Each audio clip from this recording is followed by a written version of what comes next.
वफाकी दारुल-हुकूमत इस्लामाबाद में जराइम में दिन ब दिन इजाफा। थाना नून के इलाका जंगी सैदा में चनार मार्केट के करीब छुरियों के गिरोह ने 4 अफराद को शदीद जख्मी कर दिया।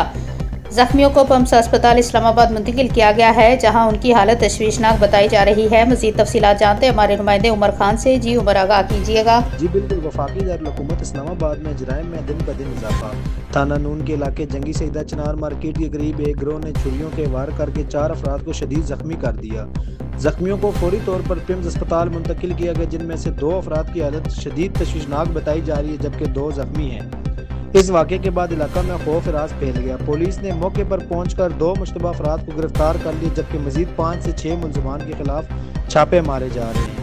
हमला करने वाले मुलजमान में उमर खान वल्द इकबाल हुसैन, खलील अहमद वल्द कलीम बादशाह और मेहताब वल्द नामालूम शामिल हैं, जिन्हें जल्द गिरफ्तार करने की कोशिश जारी है। शहरियों का कहना है IG इस्लामाबाद सैयद अली नासिर रिजवी, वज़ीर दाखिला मोहसिन नकवी व दीगर अफसरान बाला नोटिस लें।